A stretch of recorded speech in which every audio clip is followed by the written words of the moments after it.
नमस्कार दोस्तों। क्या आपने कभी सोचा कि जब विचार चलते रहते हैं तब हम उन्हें ही अपना जीवन समझ लेते हैं? सोचना, याद करना, तुलना करना, डरना, उम्मीद करना, यही हमारी रोजमर्रा की दुनिया बन जाती है। लेकिन कभी-कभी बहुत दुर्लभ क्षणों में एक ऐसा पल आता है जब विचार रुक जाते हैं। उस पल कोई शब्द नहीं होता, कोई कहानी नहीं चलती, कोई मैं ऐसा हूं या मैं वैसा हूं नहीं रहता, और फिर भी कुछ बचा रहता है। यही प्रश्न है, जब विचार रुकते हैं तब क्या बचता है? विचार रुकना क्या सच में संभव है? अधिकांश लोग मानते हैं कि विचारों को रोकना असंभव है। मन को नदी समझ लिया गया है जो बहती ही रहती है। लेकिन क्या आपने कभी गहरी नींद का अनुभव किया है? उस समय कोई विचार नहीं होता, फिर भी आप मौजूद होते हैं। अगर विचार ही मैं होते तो नींद से उठकर आप कैसे कहते, मैं अच्छी नींद सोया? स्पष्ट है, विचार रुक सकते हैं लेकिन अस्तित्व नहीं रुकता। 2. विचार और चेतना एक भ्रम। हमने एक बड़ी भूल कर ली है। हमने सोचना शुरू कर दिया कि जो सोच रहा है वही मैं हूं। लेकिन थोड़ा गहराई से देखिए, अगर आप विचारों को देख पा रहे हैं तो आप विचार नहीं हो सकते। देखने वाला और देखा जाने वाला अलग होते हैं। आप गुस्से को देख सकते हैं, आप गुस्सा नहीं हैं। आप डर को देख सकते हैं, आप डर नहीं हैं। आप विचार को देख सकते हैं, आप विचार नहीं हैं। तो फिर आप कौन हैं? 3.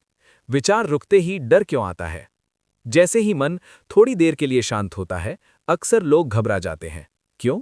क्योंकि विचारों के बिना अहंकार को सहारा नहीं मिलता। अहंकार विचारों से बना है, उसकी पहचान, उसका इतिहास, उसका भविष्य, सब कुछ सोच पर टिका है। जैसे ही सोच रुकती है, अहंकार को लगता है मैं समाप्त हो रहा हूं। लेकिन वास्तव में जो समाप्त होता है वो झूठी पहचान होती है। 4. जब विचार नहीं होते तब भी मैं क्यों रहता है? ये सबसे महत्वपूर्ण बिंदु है। अगर विचार रुक गए और फिर भी मैं हूं की अनुभूति बची रही, तो स्पष्ट है कि मैं विचार से पहले भी था। ये मैं नाम नहीं है, शरीर नहीं है, यादों का संग्रह नहीं है, भूमिका नहीं है। ये एक निराकार उपस्थिति है, बस होना, बिना किसी परिभाषा के। 5. मौन खालीपन नहीं, पूर्णता है। लोग सोचते हैं कि विचार रुकेंगे तो खालीपन आ जाएगा, लेकिन जो वास्तव में अनुभव करते हैं वे जानते हैं वो खालीपन नहीं, पूर्णता होती है। उस मौन में शांति होती है, स्पष्टता होती है, डर का अभाव होता है, समय का बोध नहीं होता। वो मौन कुछ नहीं का नहीं, सब कुछ का आधार है। 6. विचार रुकते ही समय क्यों गायब हो जाता है? समय विचारों से बनता है। भूत बराबर स्मृति, भविष्य बराबर कल्पना। जब सोच रुकती है तो केवल वर्तमान बचता है, और वर्तमान में समय नहीं होता। इसलिए ध्यान में घंटे मिनटों जैसे नहीं लगते, या तो बहुत छोटे लगते हैं या बिल्कुल गायब। वो जो बचता है उसे क्या नाम दें? कोई नाम पर्याप्त नहीं। कोई कहता है चेतना, कोई कहता है आत्मा, कोई कहता है साक्षी, कोई कहता है अस्तित्व। लेकिन नाम देने से वो सीमित हो जाता है। सबसे सुरक्षित शब्द है ये, बस ये, जो अभी है, जो हमेशा था। 8. विचारों का रुकना कोई अभ्यास नहीं, परिणाम है। ये बहुत जरूरी बात है। विचारों को जबरदस्ती रोकने की कोशिश और अधिक विचार पैदा करती है। विचार रुकते हैं जब देखने वाला जागृत होता है, जब आप लड़ना छोड़ देते हैं, जब आप सुधारना नहीं चाहते, जब आप बस देखते हैं, तभी मन थक कर शांत हो जाता है। 9.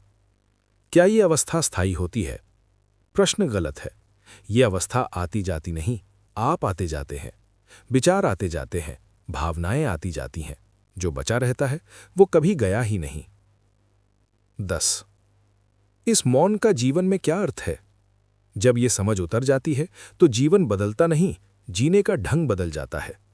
प्रतिक्रिया कम होती है, करुणा बढ़ती है, डर ढीला पड़ जाता है, मृत्यु का भय कम होता है, क्योंकि अब आप जानते हैं मैं वो नहीं जो आता जाता है। अब हम बात करेंगे विचारों के बीच का मौन, वास्तविक ध्यान। पहला, मौन कोई खाली जगह नहीं, एक जीवित उपस्थिति है।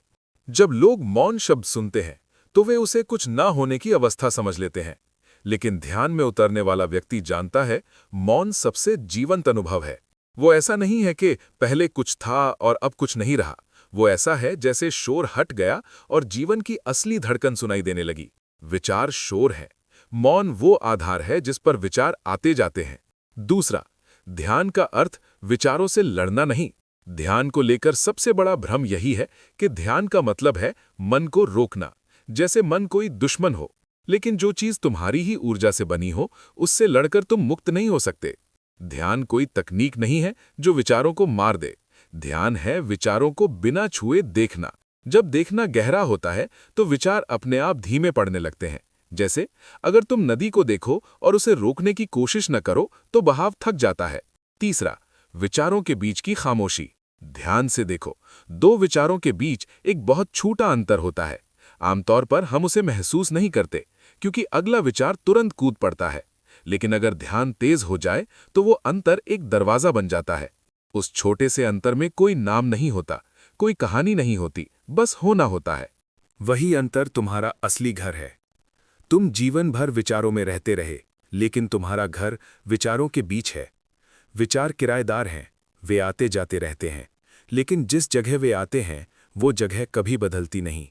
जब तुम पहली बार उस अंतर में टिकते हो तो एक अजीब सी पहचान होती है।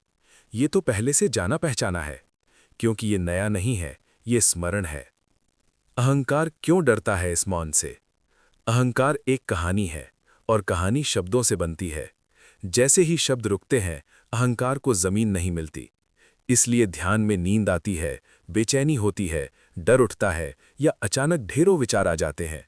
ये सब अहंकार की रक्षा प्रणाली है। लेकिन अगर तुम डर के साथ भी बैठ जाते हो तो धीरे धीरे अहंकार थक जाता है। मौन में बैठना, मृत्यु का अभ्यास। ये बात सुनने में कठोर लग सकती है, लेकिन ये सत्य है। विचार रुकना अहंकार के लिए मृत्यु जैसा अनुभव है, लेकिन तुम्हारे लिए नहीं, तुम्हारे लिए ये जन्म है। इसलिए जो व्यक्ति ध्यान से डरता है वो असल में अहंकार को बचा रहा होता है। 7. जब मौन गहरा होता है तब क्या बदलता है? जब मौन सतही नहीं बल्कि गहरा होने लगता है तो जीवन में सूक्ष्म परिवर्तन आते हैं।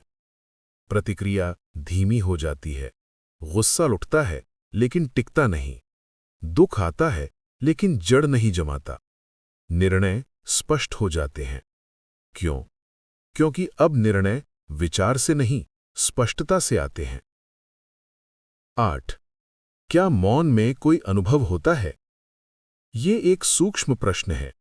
शुरुआत में मौन एक अनुभव जैसा लगता है, लेकिन जैसे जैसे गहराई बढ़ती है, अनुभव करने वाला घुलने लगता है।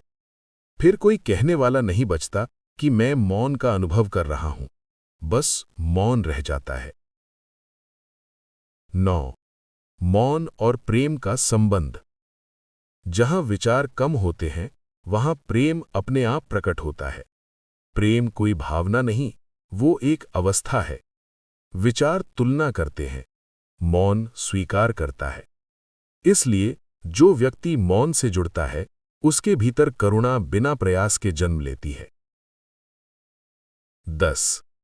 ध्यान कोई साधना नहीं, एक याद है। तुम कुछ नया सीख नहीं रहे, तुम कुछ हासिल नहीं कर रहे, तुम बस वो भूल छोड़ रहे हो जो तुमने अपनाई थी। ध्यान अभ्यास नहीं, अनुस्मरण यानी अनलर्निंग है। अब अगले और अंतिम भाग में हम जानेंगे साक्षी भाव। जो देखता है वो कभी नहीं बदलता। 1. देखने वाला कौन है?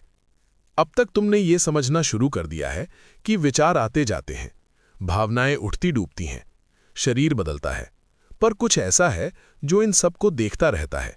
ये देखने वाला कोई वस्तु नहीं है, ये कोई छवि नहीं है, ये एक जागरूक उपस्थिति है। जब तुम कहते हो मुझे गुस्सा आ रहा है, तो गुस्सा देखे जाने वाली चीज है। जो उसे देख रहा है वो गुस्सा नहीं है। 2. साक्षी भाव का अर्थ क्या नहीं है? बहुत लोग साक्षी भाव को एक नई भूमिका बना लेते हैं। वे सोचते हैं अब मैं साक्षी बन गया हूं, लेकिन ये भी एक विचार है, ये भी अहंकार का ही नया रूप है। साक्षी भाव कोई करना नहीं है, ये कोई तकनीक नहीं है, ये बस ये पहचान है कि मैं वो नहीं हूं जो बदल रहा है। साक्षी हमेशा से मौजूद था। तुमने कभी सोचा है बचपन की यादें तुम्हें कैसे याद हैं? वो बच्चा बदल गया, उसकी सोच बदल गई, उसका शरीर बदल गया, लेकिन जो उसे याद कर रहा है वो अब भी वही है। साक्षी समय के साथ नहीं बदलता। वो बचपन में भी था, आज भी है और आगे भी रहेगा। साक्षी को अनुभव नहीं होता। ये बात बहुत सूक्ष्म है। अनुभव हमेशा किसी वस्तु का होता है। दुख का अनुभव, सुख का अनुभव, शांति का अनुभव। लेकिन साक्षी अनुभव करता नहीं, वो अनुभवों को प्रकाशित करता है। जैसे सूरज खुद गीला नहीं होता, लेकिन पानी को चमका देता है। 5. जब साक्षी स्पष्ट होता है तब जीवन हल्का हो जाता है। जब पहचान बदल जाती है तो बोझ अपने आप गिरने लगता है। अब तुम दुख से चिपकते नहीं हो, तुम उसे देखते हो। अब गुस्सा तुम्हें नियंत्रित नहीं करता, वो आता है और चला जाता है। क्यों? क्योंकि अब तुम केंद्र नहीं हो, साक्षी केंद्र में है। 6. क्या साक्षी भाव से जीवन निष्क्रिय हो जाता है? ये एक आम डर है। लोग सोचते हैं, अगर मैं साक्षी बन गया तो क्या मैं ठंडा, निष्क्रिय, उदासीन हो जाऊंगा? सच इसके उल्टा है। जब तुम साक्षी में टिकते हो तो क्रिया और अधिक शुद्ध हो जाती है। अब कर्म डर से नहीं, लालच से नहीं, अहंकार से नहीं आते, वे स्पष्टता से आते हैं। साक्षी और प्रेम। सच्चा प्रेम साक्षी भाव से ही जन्म लेता है, क्योंकि जब तुम किसी को अपने सुख दुख का साधन नहीं बनाते, तभी प्रेम शुद्ध होता है। साक्षी दूसरे को बदलने की कोशिश नहीं करता, वो स्वीकार करता है, और जहां स्वीकार है वहां प्रेम स्वतः उपस्थित है। 8. साक्षी भाव में डर क्यों कम हो जाता है? डर भविष्य से आता है, भविष्य विचारों से बनता है। साक्षी वर्तमान में रहता है, और वर्तमान में डर का कोई आधार नहीं। इसलिए जो व्यक्ति साक्षी में टिकता है वो मृत्यु से भी कम डरता है, क्योंकि उसने देखा है जो मरता है वो नहीं है। 9. क्या साक्षी भाव स्थायी हो सकता है? साक्षी भाव को बनाए रखने की कोशिश फिर से प्रयास बन जाती है, लेकिन धीरे धीरे ये स्पष्ट हो जाता है कि साक्षी कोई अवस्था नहीं है जिसमें तुम्हें रहना है, वो तुम्हारी वास्तविक पहचान है। बाकी सब उसमें आता जाता है। 10. साक्षी भाव का मौन।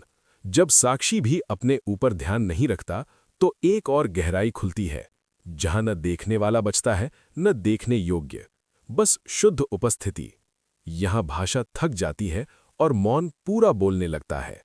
जब विचार रुकते हैं तब साक्षी प्रकट नहीं होता, वो बस स्पष्ट होता है। वो कभी छुपा नहीं था, ध्यान बस हट गया। और यही सबसे बड़ा रहस्य है, जो देख रहा है वही तुम हो, और वो कभी बदलता नहीं।